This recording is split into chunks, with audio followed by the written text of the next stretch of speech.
Hey everybody, welcome to pretty much the first video of a series of how to install components into a case, pretty much. We're going to build a computer together. I'm going to do my best to put in all the detail, show you all the detail, and we're going to do this together, okay? So, let's move it. Yeah, I'm going to go and show you the parts that I'm going to install into my computer. Alright, so, pretty much, once you have all your parts, I do it here.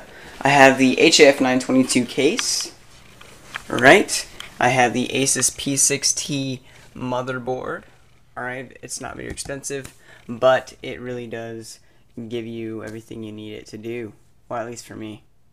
Let me see, I have the Intel Core i7-930 computer processor, the H50, I keep saying H50, Corsair H50 CPU cooler. Okay, this is going to cool that. I have a fan controller right here. Alright, so I can control the noise of my computer, and I can also control the temperatures in my computer for the most part.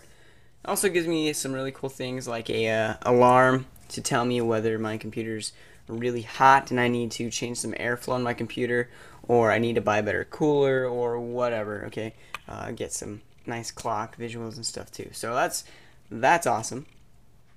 I have a PCI card. Basically it adds what, 7 USB ports right there. Okay, so that's cool. I have 6 gigs of XMS3 RAM. Okay, from Corsair. And finally I have an Ultra X4 750 watt completely modular power supply. So you don't see the graphics card here. That is because I do not have it yet. That's right. I don't have my graphics card yet, so I can't really show it to you, right? But you won't notice it being gone besides this video, because I won't release these videos until I get the card out, pretty much. Okay. So, good deal. Just go ahead, sit back, relax, and click part 2 of this series.